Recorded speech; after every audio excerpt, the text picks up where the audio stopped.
John Locke was born on August the 29th, 1632 in Sommerset, England. He lived for 72 years. Claire Arcenas, in her new book, calls him America's philosopher. She writes in the preface, quote, "Though he never set foot on American soil and died long before the creation of the United States, John Locke stands and has always stood at the center of American intellectual life." University of Montana professor Arcenas focuses on how Locke has captivated our attention for 3 centuries and has had an unparalleled influence on the development of American thought and culture. Claire Arcenas, who is a professor at the University of Montana, when did you first get introduced to John Locke? I first encountered John Locke probably in high school. I went to a public high school in Montana, and I think I first encountered him in the context of history and government classes, and then also, of course, as a consumer of American pop culture over the course of my high school and college years.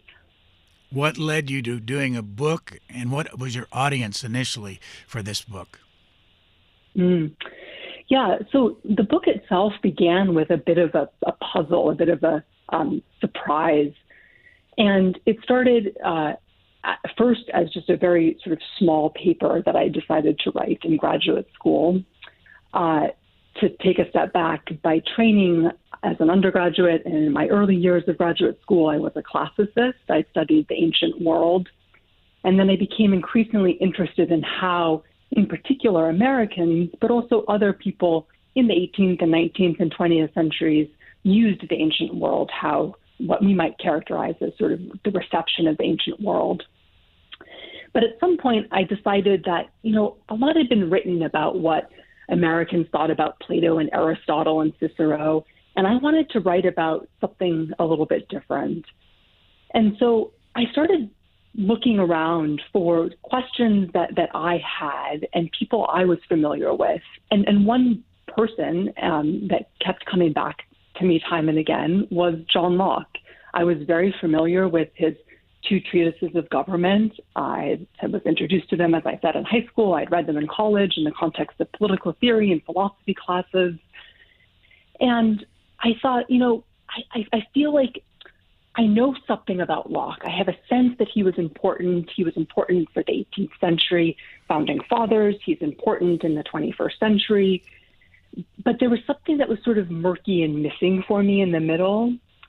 And so, like any historian interested in how people have understood other thinkers or texts over time, I started with a very basic question. And that question was the second treatise, the most famous of Locke's 2 treatises of government, was the second treatise published in the United States? And if so, when was it published? Of course, as I'm sure we'll get into, publication history does not mean the same thing as influence or reception. There are many, many, many other measures of importance, but it's a sort of good first step. And so at the time I was at Stanford, and the Hoover Institution Library there had what were called National Union catalogs, what I refer to as a kind of old school version of WorldCat. And I started paging through these National Union catalogs to try to get a sense of Locke, and to try to get a sense of the publication history of his work, in particular the second treatise.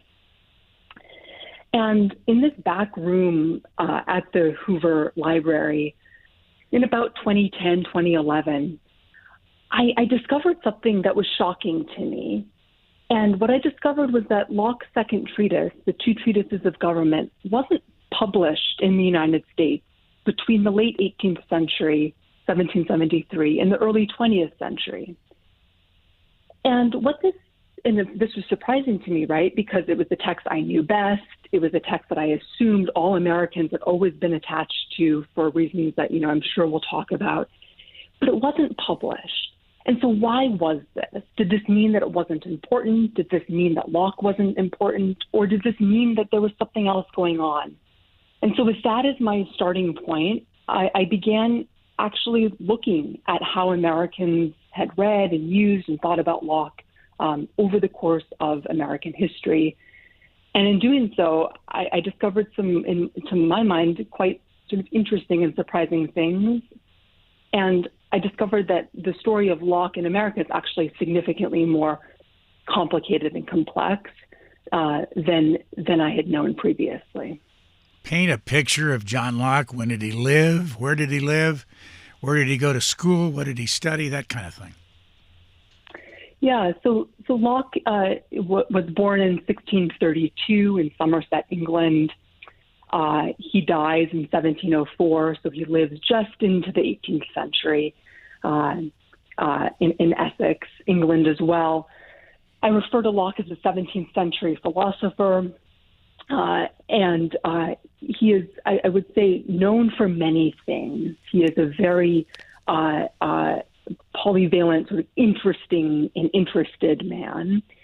He's educated primarily at Oxford, Christ Church, where he is introduced to a range of subjects, from what we would think of as being sort of science and metaphysics, to theology, to religion. What did John Locke do in his personal life? So Locke's personal life is a bit of a, not so much a mystery, but there's not maybe as much known about it as we know about his public life, and in particular his intellectual life. But what we do know is that he was a man who had many friends, and friendship became something that he actually wrote about and that Americans later on would think of him as a kind of authority on. But he never married, he never had children, and he also suffered from several health ailments, in particular asthma, which meant that he, especially later in life, was forced away from London and the smoke and the smog to the English countryside, where he spent his final years writing and reflecting, in particular on questions of religion. But he's an interesting man who I think biographers have done a nice job illuminating for us, and whom I think, especially in the 18th and 19th century, Americans found very appealing. They found him a very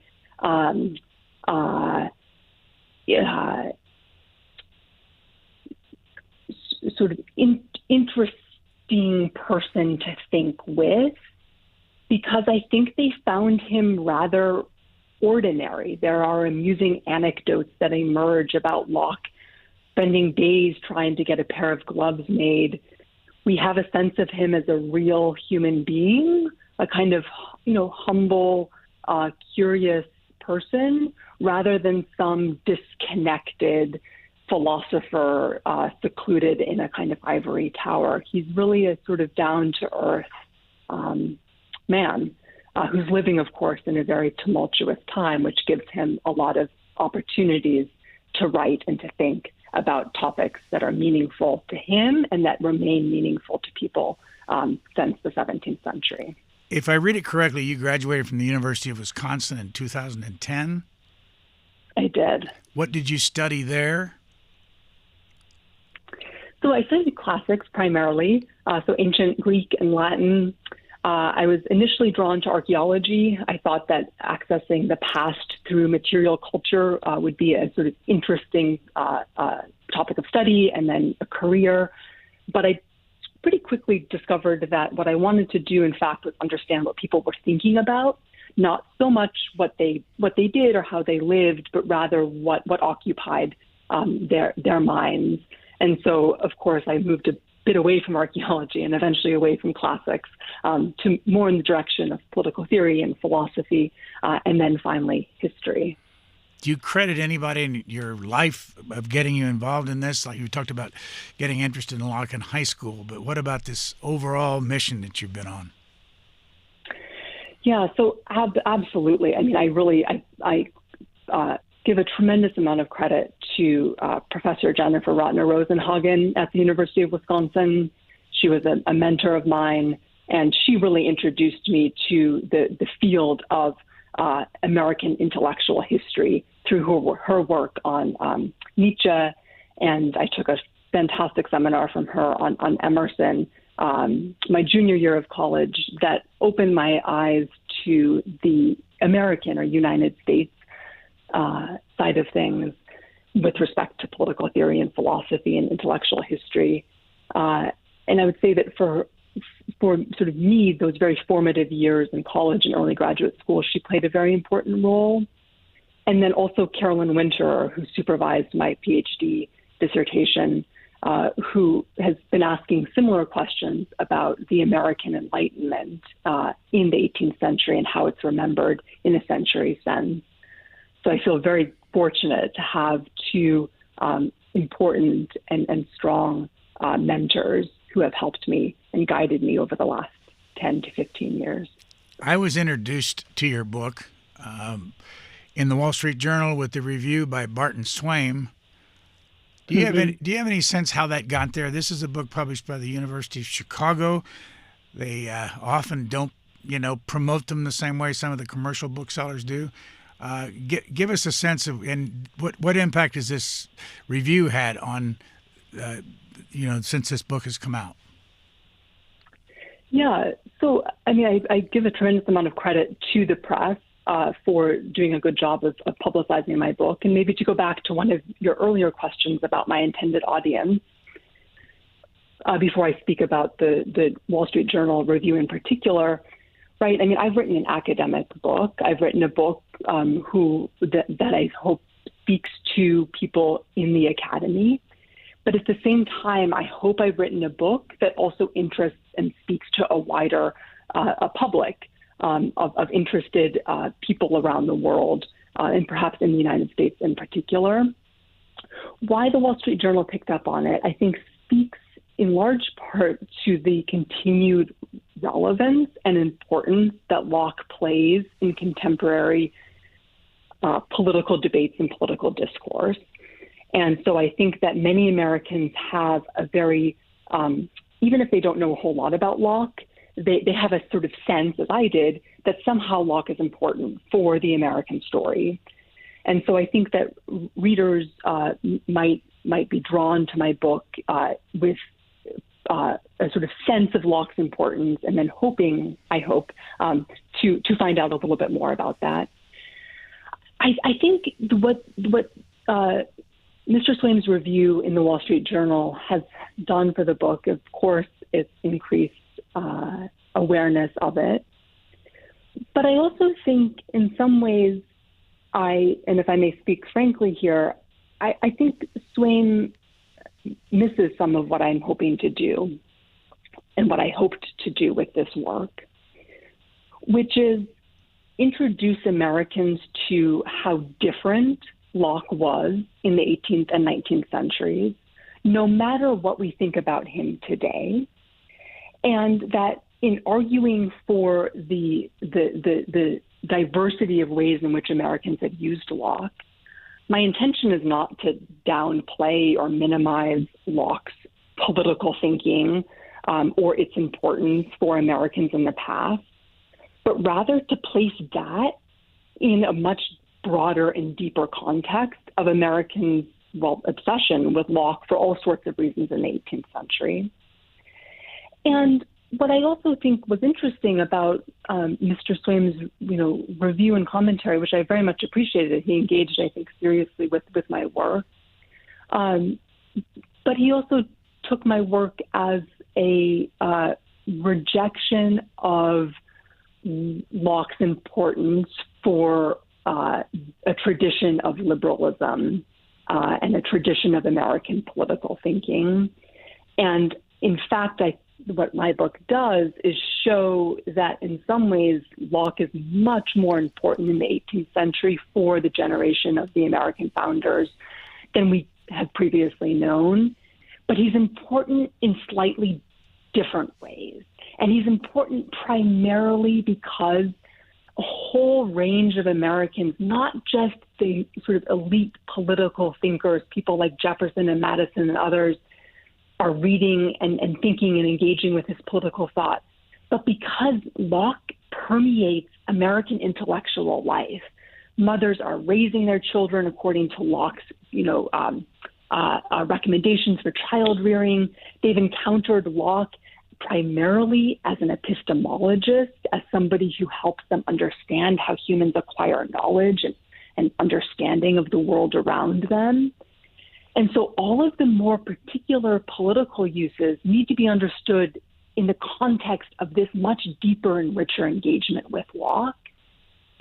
And we can talk more about this, I suspect, later during this hour. But maybe the final thing I'll say is I think there's a tendency, and this is, of course, a very live debate in the historical profession, especially over the last couple of weeks, about what role historians have in speaking to present-day concerns or interpreting the present or using the past to inform or justify certain political, let's just say for the time being, political stances in the 21st century in the contemporary sort of modern world. And what I think my book does is show that there's also value in taking a step back, and rather than saying, how can I use Locke to justify a political agenda, be that a political agenda of the right or the left in the contemporary United States, what value, I ask, is to be gained from trying to understand the past on its own terms and to understand Locke not as we in the 21st century understand him, whether or not we embrace him or reject him or something in the middle, but there's value in actually trying to understand why Locke mattered for someone living 200 years ago. And there's a kind of intellectual humility that goes into a project like that, because what I know today, or what you or any of our listeners know today, is just fundamentally different from what someone 200, 250, 100, whatever it is, however many years ago, knew about Locke. And there's that kind of spirit of curiosity that I try to bring to my work, in assuming that I don't know everything about the ways in which my historical actors approached this text or this thinker or this question, and rather really trying to actually listen to them without having contemporary debates over liberalism or conservatism or who's on the right or who's on the left. Rather than having those debates provide the lens for the ways that I'm trying to ask questions about and access the past. As you know, you in your epilogue, you tell a story. It's a short story about a stay in renting an apartment there in Montana. And Mr. Swaim, who is not without a point of view, he's a very strong point of view, picked up on that. Tell that story, and then put that into context with what you've just been saying in Mr. Swaim. Yeah, absolutely. No, I'm really glad that you mentioned this. There's always the question of how do you bring a book to a close? And what I did in my epilogue is, as you say, I tell a story. So I'm from Montana. I'm born and raised in Montana. I've spent many years away from my home. And on a recent move back to Missoula, to the University of Montana, where I'm a professor now, I stayed in the Airbnb. So I rented a room from someone. I don't know who this person is. And what I noticed, of course, immediately upon entering this Airbnb was that there was a big Gadsden flag flying, a big yellow "Don't Tread on Me" flag flying outside this house, which is very common and typical in Montana. This doesn't stand out in any way. It didn't particularly surprise me, nor did I think much of it. And so as I'm walking inside to put down my luggage and rest for the night, I noticed that this apartment that this person's renting has bookshelves filled with books. And that's often not something that you see in Airbnb apartments. You often see sort of back issues of National Geographic or other magazines that the host isn't interested in paying attention to anymore. But this Airbnb host had books, and it was books I assume that this person had read and thought were important, and there were quite a few of them. And so I started perusing the bookshelves, and what I found in the sort of at eye level was a copy of Locke's two treatises. The work, again, that I think many Americans know Locke best for. And surrounded on either side of this copy of Locke's work were works that I would associate with more right-leaning thinkers, which, of course, the libertarian right in particular, works on gun rights and the history of the pistol, but also a copy of the United States Constitution. And what I thought in that moment was that here's someone, right? Here's an American, and proprietor of this Airbnb, who is reading and thinking about and taking Locke seriously. And he's doing so, or she's doing so, in a way that I think many readers would find familiar and resonate with them if they've watched shows, say, like Parks and Recreation, where one of the main characters, Ron Swanson's this kind of archetype libertarian, and he has a fondness for Locke and Locke's commitment to the protection of private property and minimal government. But in that moment, I also wanted to draw attention to, or in capturing this moment in the story that I tell in my epilogue, I wanted to draw attention to the fact that both recognize that this is the version of Locke that many Americans today know, and also point out that this is not the version of Locke necessarily that Americans in the past would have known. But I hope, and I was in some ways disappointed that Mr. Swaim read this story with, I think he framed it as I had a tone of derision. And that's not at all how I intended it. In fact, I hope that in reading my book and in reading my epilogue, my readers don't know my political persuasions, and that instead there's value in paying attention to the fact that is this version of Locke, a kind of don't tread on me spirit of minimal government, that this version of Locke is captivating to many Americans today. And that's not necessarily right or wrong or good or bad, but it's different from how past Americans would have understood him. And I don't know if it would have made a difference had Mr. Swaim, for example, known that I was from Montana, or had an opportunity to talk to me a little bit about the spirit of what I was trying to capture here. But I think what his review did is spoke to the ideological stakes of saying something about Locke in the 21st century United States. And in bringing my story up to the present in that way, just with an anecdote that I think might give some readers pause or might seem very familiar to others, is my effort to include and bring in as many different people, audiences, readers as possible, and invite them to participate in the story of understanding Locke as past Americans did, rather than just as we do today. On not too recent, but in my lifetime, recent discussion that you had on civil rights, you talked at least about two politicians, and I wanted to ask you how this fits. Hubert Humphrey and Robert Byrd.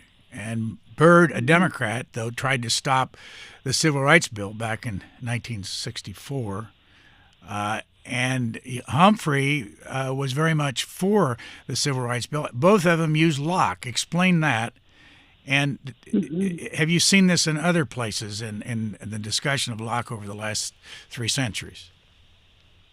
Yeah, absolutely. So this was a sort of surprising discovery of mine, which was that in the United States in the 1950s and 1960s, Locke becomes quite partisan.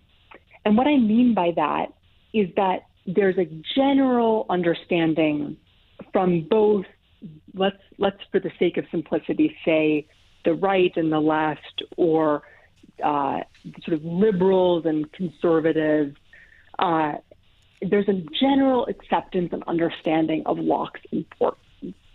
This is what many historians have termed a kind of liberal consensus, although the word liberal there I think can be a bit misleading.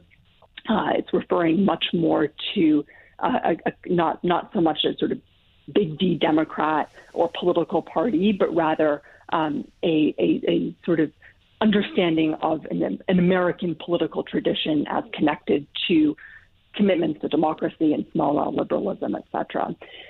But so there's this understanding in the mid-20th century, the 1950s and 1960s, that Locke is incredibly important. And there is a sort of brief moment, let's just say, in about the 1940s, when there's not a whole lot of debate or discussion over sort of how to interpret Locke depending on one's political persuasion. There's just a sort of sense that somehow Locke and his political writings in particular are essential for understanding what makes American political thinking in the United States exceptional, extraordinary. Why isn't America succumbing to totalitarianism, communism, or socialism? And Americans of all political stripes are turning to Locke to help them answer this question. Beginning in the 1950s and 1960s, as you say, and in particular, actually, I discovered in the context of debates over civil rights legislation, there begin to be two different ways of interpreting Locke. Again, both sides recognizing or understanding Locke as somehow important. But you have those who are opposed to civil rights legislation, people like Byrd, who are using Locke and emphasizing Locke's commitment to individual rights that a government, say the federal government, trying to impose civil rights legislation on unwilling individuals doesn't have the right to do. And the emphasis here on this side is on Locke's defense of and commitment to, in particular, individual property rights and private property in particular. And there's a tremendous amount of discussion that emerges over the question of the language of the Declaration of Independence.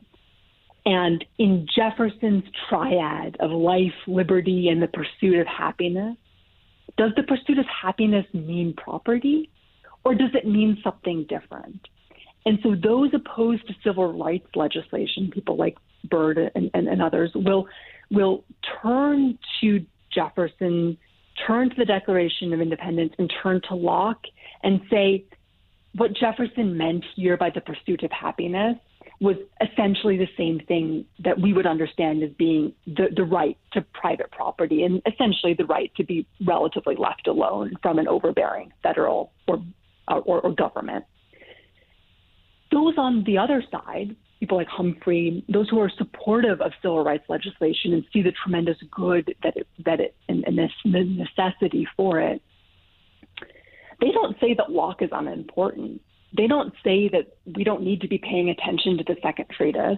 We don't need to be paying attention to Jefferson. We don't need to be paying attention to any of these questions that are also consuming their opponents of civil rights legislation.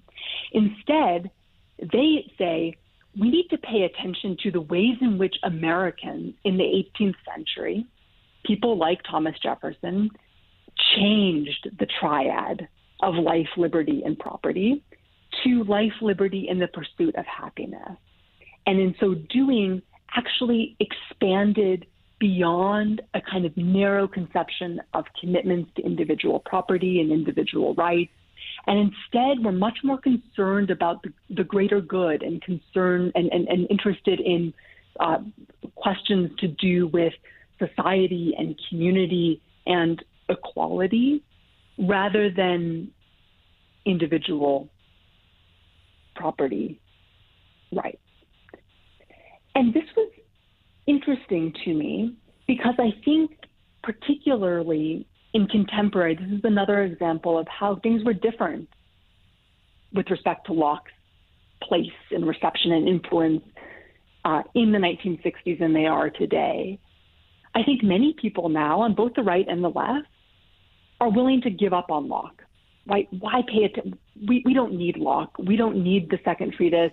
If this is a text, if you're on the left in the United States today, we don't need to be paying attention to the 17th century English philosopher. In the 1960s, no matter your political commitments, you thought that this was something that you needed to grapple with and use also to help actually make your debate, your case, and use to help strengthen your arguments and debates that are taking place in U.S. Congress and throughout Washington, D.C., and really across the country. There's a quote that you have in the book that got my attention. It just seemed to be very useful, and I want to read it. And this was the paragraph that you have from Life magazine that you say the editors wrote in 1949. If you don't mind, it's 15 seconds. I'll read it and then get your reaction to it. Mm-hmm. Life magazine editors said, in their struggle for the world, the communists have one great advantage over the West, and that is the power to generalize their positions and their aims. They have their book, Das Kapital, it doesn't say this, Karl Marx wrote it, and the commentaries therein by Lenin and Stalin. The West, too, has its basic books and commentaries, but it has forgotten how to read them. John Locke, the father of the American Constitution, moulders in the libraries. Jefferson is a series of 4th of July catchwords. Adam Smith, author of The Wealth of Nations, is an excuse for economic barbarism, not the Scottish moralist who attacked the monopolistic businessmen. We have only the dimmest idea of where we came from, and hence it is impossible to know precisely where we or to what destination we are bound. That's 1949. Why did you put that in your book? Yeah, I love that. I love that passage. I think it encapsulates so many aspects of Americans' concerns in the mid-20th century that stem from a certain kind of uncertainty and insecurity. It's very easy, right, for us to look back on the sort of early Cold War moment, the immediate post-war years of the late 1940s and early 1950s, and know what happened later in the 20th century. But people living in 1949 didn't know what was going to happen. There was a tremendous sense of to use the word again, of insecurity when it came to thinking about the basis for and the contours of a political tradition. So let me explain what I mean by this. So the idea that there is an American political tradition in the singular is an invention of this moment, of this post-war mid-20th century moment, when Americans, professors, journalists, lawyers, public intellectuals, teachers, students, a whole range of people began to ask questions about, as I said a few minutes ago, why isn't totalitarianism threatening the United States in the way that it threatened, say, Western Europe? Why isn't communism as appealing to Americans as it is to some other people around the world? And there were these questions about what made, in their eyes, America exceptional or extraordinary. And in answering these questions, they began to realize that, as this quote that you just read captures so nicely, that there was a sense that the Soviet Union had thinkers that they could identify as being the source for their political tradition, whether or not that's a tradition of Marxism or socialism or communism, that they had someone, say, like Karl Marx in particular. And who did Americans have? did we have the Founding Fathers? Do we have the Federalist Papers? Or is there actually some sort of deeper source for American political thinking that they thought that they could use to help explain the uniqueness of an American political tradition? And there's this incredible surge of interest in writing about and paying attention to this question of what is the basis for, well, first of all, is there an American political tradition? And if so, what is it? And what is its basis? And conveniently, over the course of the earlier part of the 20th century, Americans had been paying increasing attention to Locke as a political thinker over the course of the years of the First World War and the 1920s and 1930s. And they've been paying attention to the ways in which Locke helped connect the United States to a broader Anglo-Saxon tradition of constitutionalism, a democracy, anti-authoritarian government. But what was interesting is in this post-war moment of the late 1940s and early 1950s, all of a sudden Locke went from being an English philosopher who spoke and informed this Anglo-Saxon tradition of politics to being identified by Americans as peculiarly and particularly relevant for and having exerted an particularly important influence on Americans. And that it was people living in the United States who could truly claim to have John Locke as their as a kind of intellectual founding father, even more so than people living in Great Britain or anywhere else in the world. And so this moment where Americans begin to associate Locke and primarily the Second Treatise of Government with an American political tradition emerges out of a moment of insecurity and uncertainty rather than out of a moment of confidence, let's just say, about what the nation had in store. And I think that's important to capture. And I think that the Life magazine folks do a nice job of speaking to this in this particular piece. Maybe the final thing that I'll say that I think speaks directly to this as well is, this is very much also the moment out of which one of the most famous books on the American political tradition and the liberal tradition in particular emerges, and that is the work of Louis Hartz's 1955, in which Louis Hartz, a professor of government at Harvard, attributes again, a certain kind of American exceptionalism, I don't use the word exceptionalism in a positive sense necessarily, but just sort of different, American exceptionalism to what he terms a kind of irrational Lockeanism, that there's some spirit associated with Locke and Locke's political thinking that has animated American political thinking over the centuries, and that this is what defines an American political tradition and makes it different from other countries' political traditions over the course of the past centuries and in the 20th century in particular. And Hartz's work it goes on to be well read and widely cited and reviewed and if not praised, then at least it's incredibly important for how subsequent writers, scholars, thinkers in the later 20th century encounter and interpret Locke. By the way, Professor, how much of this book was your dissertation at Stanford?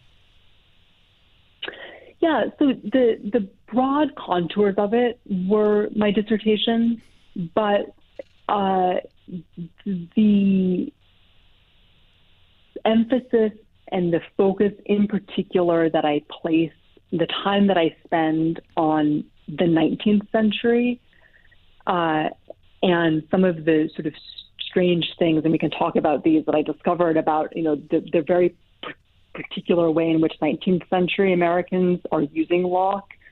And even in the 18th century, many of my particular arguments, and I can give a couple of examples, really didn't emerge until I had done additional research after my dissertation. So I would say, sort of broadly speaking, the contours, the dissertation provided a kind of framework for many of the questions that I was asking, but many of the conclusions and many of the what's actually contained in my book was not in the dissertation. That was a product of continued and deeper research.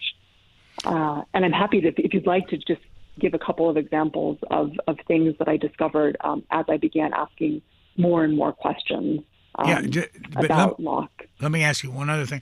I don't have a PhD, never will have one, don't know what the process is like. But the reason I ask this question is when somebody does their dissertation and they have to worry about the audience, meaning who's going to judge your dissertation and then you get your PhD, does that, from your experience, affect what you write, how you write, what angle you take? Yeah, that's a good question.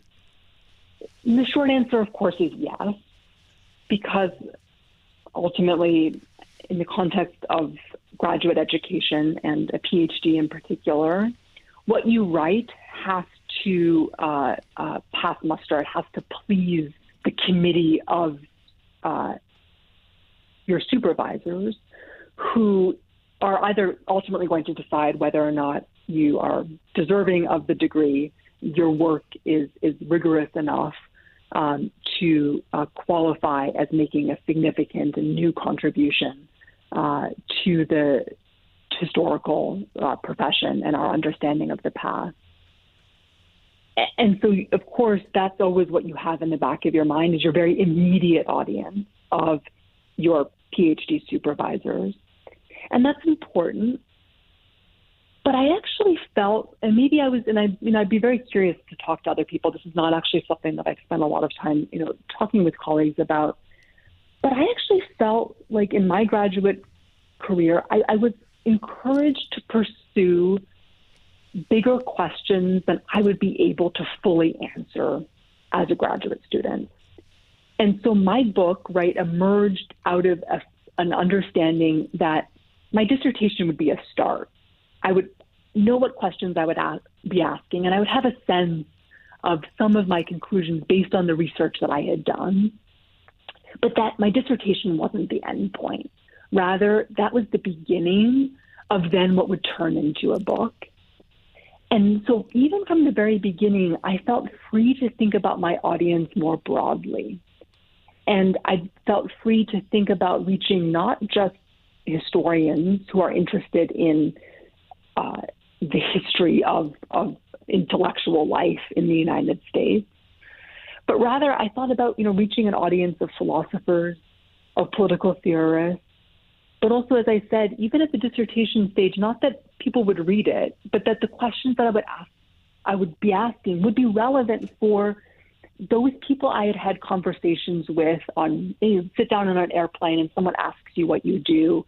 And after 30 minutes or 45 minutes, you find out that they're actually incredibly interested in John Locke or whatever aspect of American history we're talking about.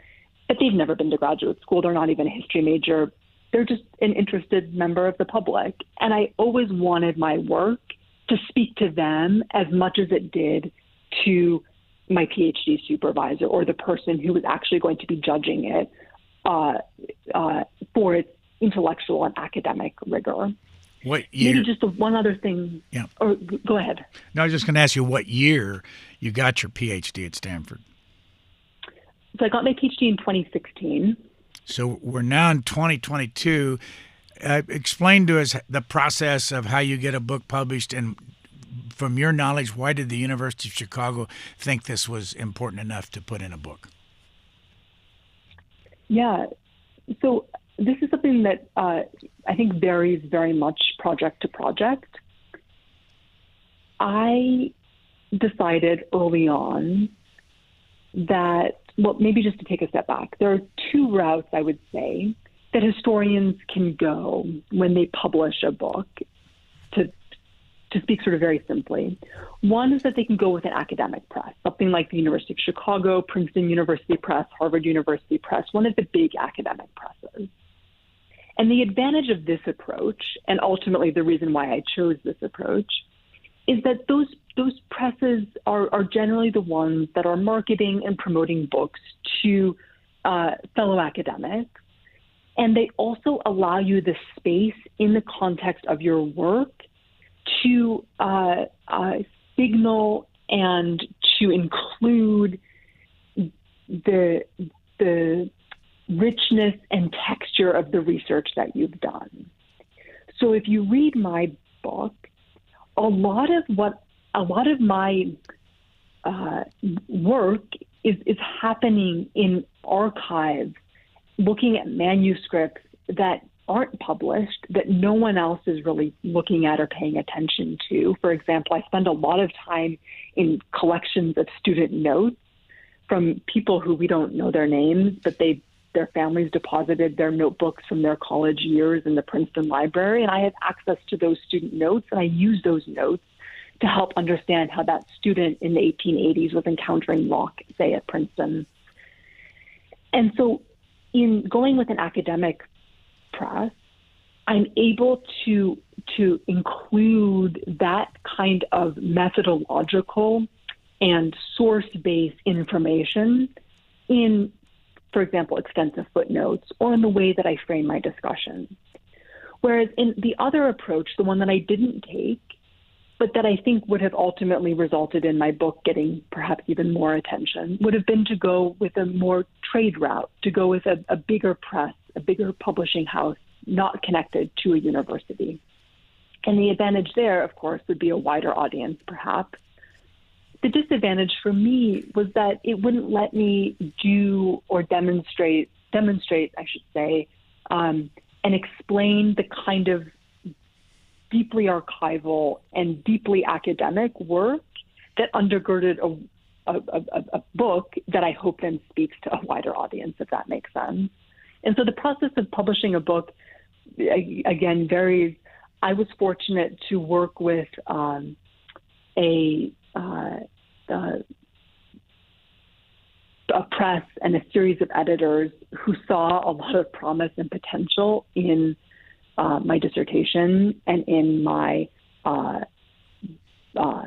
the writing that I had done thus far, and give me a contract ahead of the finished product of the manuscript. And what that did is it allowed me the time and space, years in fact. Many times academics have to write a book very quickly because you're trying to get tenure and you're teaching and you're doing a lot of things in those very early years of your academic career. And having a book contract that allowed me time to actually continue to research and continue to write and continue to hone my arguments, the fact that the University of Chicago did this, that their press did this, was ultimately one of the reasons why I went with them. And what this allowed me to do as well was accept a couple of big research fellowships that could fund my research and give me time away from my teaching and my more sort of day-to-day administrative work here at the university, and really give me the time and space to immerse myself in these past worlds. And I remain tremendously grateful for that. The process of writing a book is a long one. It takes many, many, many years. And it's something that when you finish, it's a bit bittersweet, right? Because there's always more that you want to say. There are always things that you weren't able to include, but you have to stop at some point. And I'm happy with how it turned out. On that, one more process question. You got a grant from the National Academy or the National Endowment for the Humanities. How did that work? Mm-hmm. Right. So I was very fortunate. So I had a year-long fellowship from the National Endowment for the Humanities, and then also a year-long fellowship from the National Academy of Education and Spencer Foundation. And so there, I think like many listeners who are familiar with grant writing, you make a pitch. You write a proposal, persuading the National Endowment for the Humanities in this case, that your work is deserving and worthy of their financial support. And that's, of course, a very gratifying process, especially when it results in getting a grant or a fellowship. But it's also a very useful process, I've found, as an author, because the process of putting together a grant application, trying to persuade someone to give me money to let me do the research that I want to do, is a very good way of clarifying my own thinking, and in particular, the significance and the importance of what I'm doing. And ultimately, the grants, the way that academic grants often work in the National Endowment for the Humanities and the Spencer Foundation, their financial assistance, for which I'm tremendously grateful, allowed me then to step away for those 2 years from, as I said, my teaching and administrative duties, because they were funding essentially my salary. And that's something that I feel extremely privileged to have been able to do. And I think ultimately it let me write a much more ambitious book that tried to tackle 300 plus years of American history rather than just a piece of it. I want to go back to Barton Swaim's review because and I have no idea, I don't know the man, never talked to him, but my guess is that one of the reasons he did the review was because he disagreed with what he thought your direction was. And I'm going to read another paragraph and then get your reaction. He says, Ms. Arcenas has done valuable work in documenting Americans' affection for an empiricist philosopher. Her discussion of 20th century scholarly debates over Locke's significance, from Leo Strauss to J.G.A. Pocock, are accurate and well expressed. Throughout the book, though, you sense that nobody can ever draw on Locke in a way that gains the author's approval. He then goes on to mention, as you know, Richard Hofstadter, Arthur Schlesinger, and talks about how they formulated American political tradition in which Locke played a founding role, but they were mostly white men writing social, economic, and political conflict out of American history. That's a trigger word these days. White men. I am one. I understand that. And I ask you, though, would life be different for us if it wasn't white men that had, like Locke, who had written what he wrote? That's a good question. Yes, perhaps. But I'm hoping that a book like mine can move us a bit beyond that. And I say that because I actually think in some ways here, Swaim is correct. I think you are right in that he disagrees with what he thinks I'm doing. But what he says here in what you just read about the fact that it seems like no one in the past can curry favor with me, that's actually true, because I don't view my role as a historian to say that someone is right or wrong, or that this is a good interpretation or a bad interpretation of Locke, but rather to present these competing or different interpretations so that people today can understand them, not so that they can use them to justify a particular political, ideological argument in the present day necessarily, but rather to inform the way that they understand their present. I think that and this is, again, one of the things that I tried to capture in my epilogue, I think, had Locke not been a white man, maybe people on the academic left today who are most interested in, I think rightly so, recovering the perspectives and voices of those marginalized communities, often people of color or women. I think maybe they would be more interested and willing to listen to not just what someone like Locke had said, but also what the people I write about, many of whom primarily are white men. And I think that though, in fixating on that and paying attention to that, again, we're bringing our present, and however important and valuable these questions are and how important they are today, if that's the only lens that we have to access the past, we miss so much. And we miss so much of the way in which our country and our nation developed. And just because the voices that are important for me, say, in my story, are those of white men, I don't think doesn't mean that we shouldn't listen to them. Now, that doesn't mean that we shouldn't agree, praise, or reject them, but it doesn't mean that we shouldn't listen. In fact, I think it means that we should listen all the more closely, with a critical lens, with a critical eye, but again, in the spirit of understanding rather than curiosity, rather than in the spirit of acceptance or rejection. Earlier, and it was my fault. You were going to give some examples of 19th century politics and John Locke, and we only have a couple minutes, but I want to be sure to give you a chance to talk about that. Oh, sure, happily. Yeah. So let me say two things, and these are two things that emerged for me more in the course of writing my book rather than the sort of first iteration of my project in graduate school. The first is that my research uncovered a fundamental shift in the ways that Americans in the 18th century understood Locke as a political thinker. And what I show, particularly in the second chapter of my book, is that the moment of independence, the moment of 1776, doesn't actually turn Locke into a celebrated political thinker in the way that he will become in the 20th century.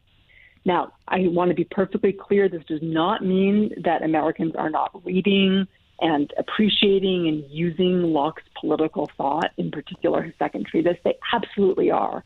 But they're actually doing so in slightly more complicated ways.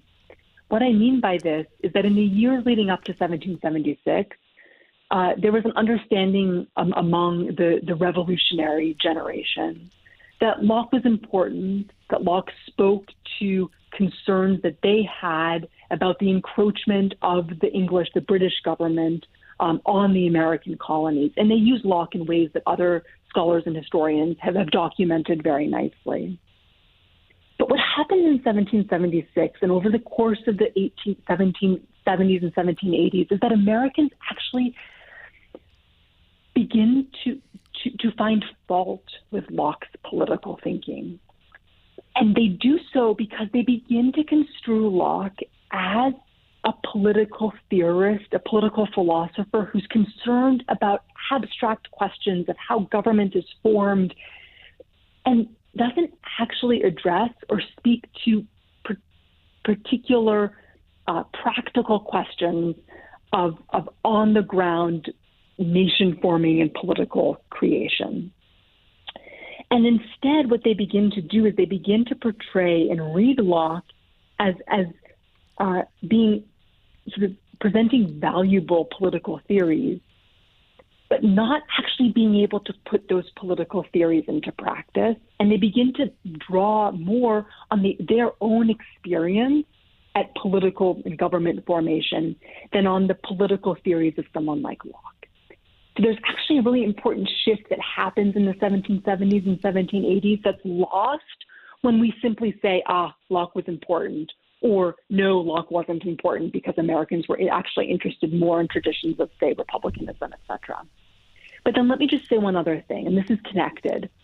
Perhaps the biggest surprise for me was the importance that a work of Locke's played in the 18th and 19th centuries that I had never heard of until I started actually doing research about Locke in the past. And that was Locke's fundamental constitution for the colony of Carolina. that he participated in creating in the late 1660s. And Americans in the 18th and 19th centuries turned to this text, this document, where Locke and his patron, eventually the Earl of Shaftesbury, the Lord Proprietors of the colonies of Carolina, which have a charter from Charles II to create a colony in the New World in the 1660s. Locke's involved in creating a government, a plan of government for this colony, and it is an absolute disaster. It's authoritarian. It's essentially everything that we understand Locke as having advocated for. It's everything that isn't. And Americans in the 18th and 19th centuries know that Locke tried to create a constitution, a set of constitutions, a kind of government for this colony of Carolina, and that it failed miserably, and that it was absolutely rejected by Carolinians and by people who were actually on the ground in the colony in the 17th and 18th centuries. And we don't need to get into the weeds of Locke's exact involvement in this, which is actually debated. But the way that they understood this was that here we have this celebrated philosopher, this person who we revere as an epistemologist and a metaphysician, somebody who thinks about and understands the world and does a lot of value with respect to the sort of philosophy and even political theory, but who, when the time came, this person failed to actually be able to put his ideas into practice. Again, this isn't necessarily what actually happened, but this is the way that 18th and 19th century Americans viewed Locke. And the importance of the fundamental constitutions of Carolina for the way that 18th and 19th century Americans thought about Locke as a political philosopher was hugely surprising to me, because it wasn't a text that I was familiar with, but it was a text that deeply mattered to Americans who were very concerned about the difference between and the relationship between political theory on the one hand and practical political experience on the other. Time is up. Thank you, Claire Arcenas, America's philosopher, John Locke, and American intellectual. Life is the book, published by the University of Chicago, and our guest, Professor Arcenas, is a professor at University of Montana. Thank you very much. Appreciate your time and the discussion. Thank you so much. It was a pleasure. I really appreciate it. Thanks for listening. Please rate, review, and subscribe to this podcast wherever you get your podcasts. We would love to hear from you. You can email us at podcasts@c-span.org.